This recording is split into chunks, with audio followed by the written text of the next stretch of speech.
Assalamualaikum warahmatullahi wabarakatuh. Perkenalkan, nama saya Nur Husnaina, Prodi D3 Kebidanan, jurusan Kebidanan, tingkat 1 semester 1 dengan nomor NIM P071240210069.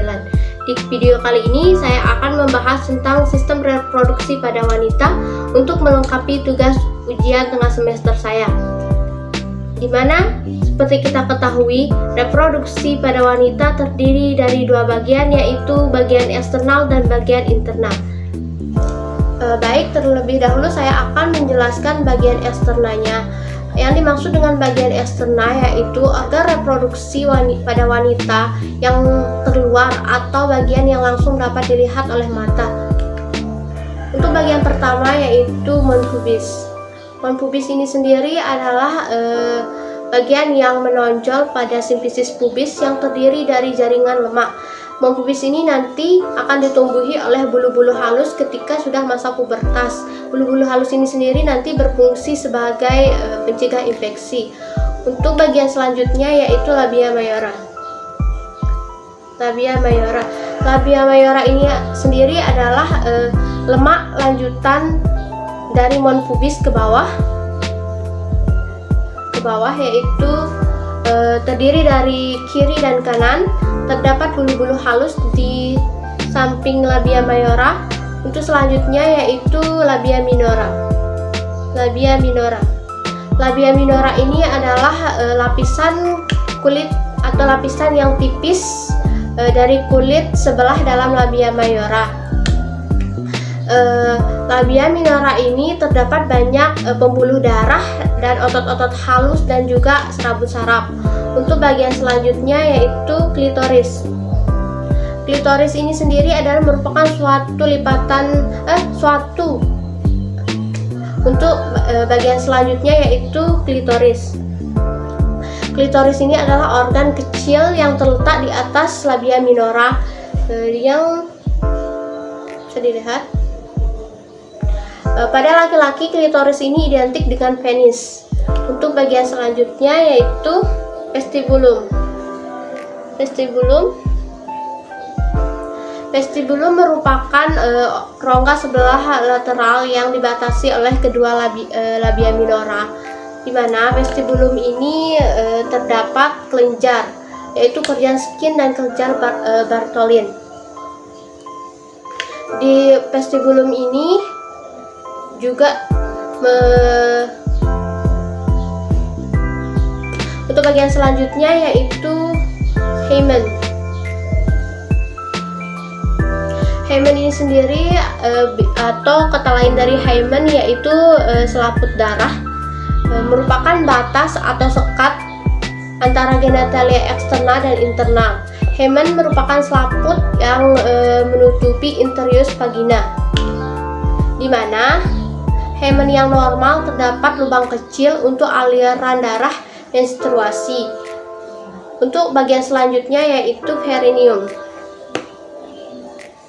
Perineum terletak antara vulva dan anus. Perineum ini sendiri terdapat untuk selanjutnya yaitu perineum. Perineum ini sendiri terletak antara vulva dan anus.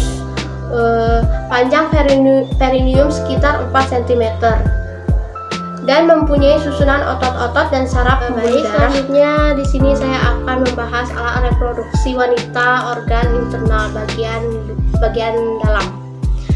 Setelah kita membahas bagian luar, sekarang kita perlu membahas atau tahu apa saja organ reproduksi wanita bagian dalam. Pertama di sini terdapat vagina. Untuk vagina itu sendiri adalah saluran yang menghubungkan bagian rahim dengan bagian luar.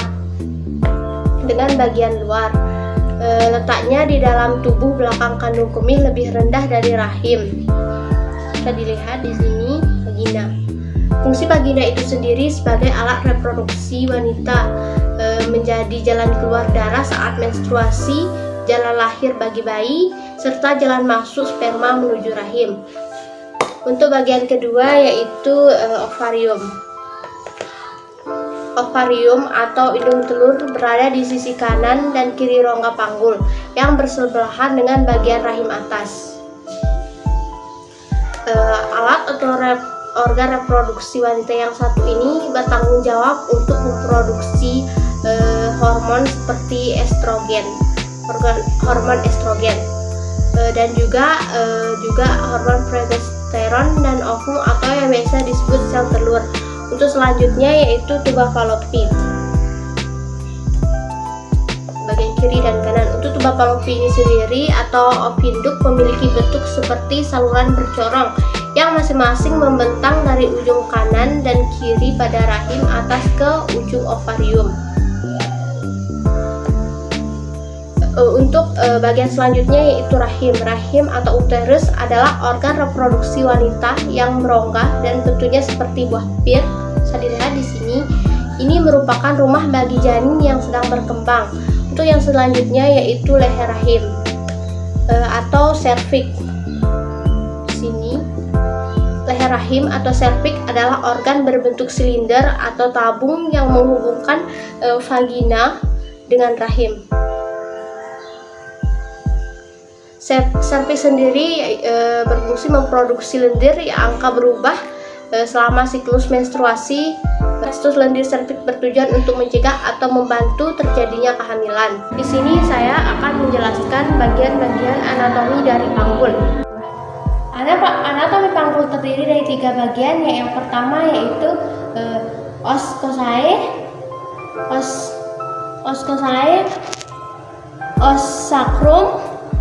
sacrum, dan os coccygis. Di mana os coxae ini memiliki 3 bagian yaitu ilium, bagian ilium, ischium, dan pubis. Di mana di os ilium ini terdiri menjadi 5 bagian, yaitu yang pertama terdiri dari crista iliaca, lalu ada spina iliaca anterior superior.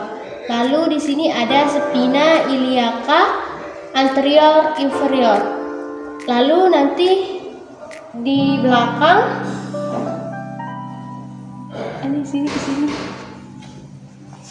di belakang ini disebut spina iliaca posterior superior.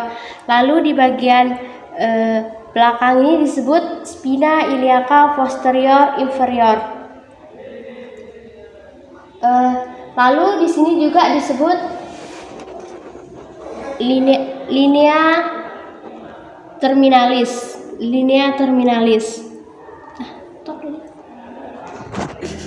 Untuk tulang selanjutnya yang berada di coxae yaitu ada bagian os ischium, di mana os ischium ini terdiri dari 6 bagian, yaitu bagian pertama yaitu tuber ischiadica.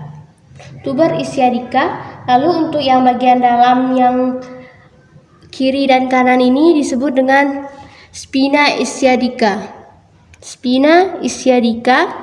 Lalu untuk bagian yang terletak di belakang disebut ischiadica insula mayor. Lalu untuk yang minornya terletak di bagian sebelah bawah, disebut dengan ischiadica insula minor. Lalu di sini di bagian lekukannya disebut acetabulum di bagian sini. Baik, selanjutnya itu untuk ini juga namanya os pubis di bagian sini, di mana os pubis ini terdiri atas 4 bagian, yaitu di bagian sini dinamakan simfisis pubis. Lalu di tepi atas ini dinamakan tepi atas pubis, tepi bawah pubis. Lalu di sini dinamakan ramus superior pubis. Lalu di bawah ini ramus inferior pubis. Lalu yang membentuk segitiga ini disebut arcus pubis. dia itu membentuk seperti segitiga. Baik, untuk di tulang panggul juga disebut ada namanya tulang osakrum. Osakrum di bagian ini, di mana osakrum ini memiliki bagian. Untuk bagian di sebelah ini disebut promotorium. Promotorium di bagian sebelah ini. Untuk lubang-lubangnya ini disebut foramen sacra iliaca. Untuk yang lubang-lubang ini disebut foramen sacra iliaca. Untuk bagian pinggirnya ini sendiri disebut articulatio sacralis. Articulatio sacralis. Di mana di anatomi tulang panggul ini yang terakhir yaitu oskosiges. Yang di sebelah sini, oskosiges ini terdiri dari 3 sampai 4 ruas tulang dan akan memanjang atau fleksibel memanjang 1 sampai 2 cm. Selanjutnya saya akan menjelaskan bagian ligamen.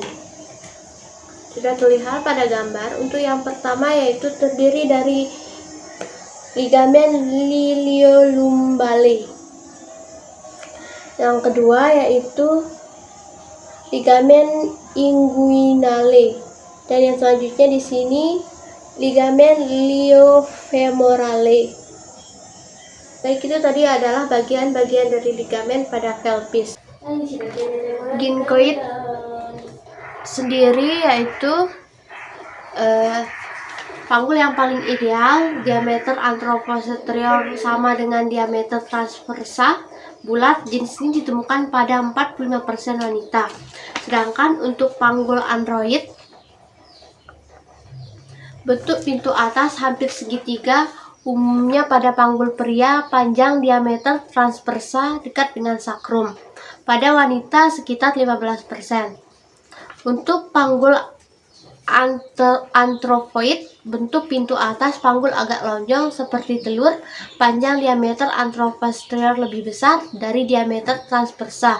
Jenis ini ditemukan 35% pada wanita. Untuk jenis panggul yang terakhir yaitu panggul platyploid, yaitu panggul picak, diameter transversa lebih besar dari diameter anteroposterior, menyempit arah muka belakang. Jenis ini ditemukan pada 5% wanita.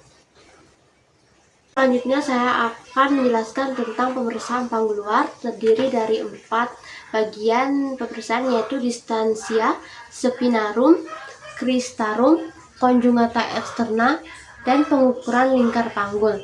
Di sini bisa terlihat gambarnya. Distansia spinarum. Jarak normal di distansia spinarum yaitu 23 sampai 26 cm. Distansia cristarum yaitu jarak normalnya 26 sampai 29 cm. Sedangkan untuk conjugata eksternal, jarak normalnya yaitu conjugata eksternal yaitu 18 sampai 20 cm. Sedangkan lingkar panggul, jarak normal lingkar panggul yaitu 80 sampai 90 cm. Fungsi dari kelenjar skin. Fungsi dari kelenjar skin ini sendiri yaitu normal mengeluarkan sekret cairan yang berguna untuk melumasi daerah bukan uretra dan jaringan sekitarnya. Cairan ini diduga memiliki peran untuk melindungi uretra. Uretra dari infeksi. Sedangkan fungsi dari kelenjar Bartholin yaitu mengeluarkan cairan yang berperan sebagai pelumas saat berhubungan seksual. Baik, itu tadi adalah video dari saya mengenai organ reproduksi pada wanita. Apabila ada kekurangan mohon dimaklumi. Sekian dan terima kasih. Assalamualaikum warahmatullahi wabarakatuh. Bye.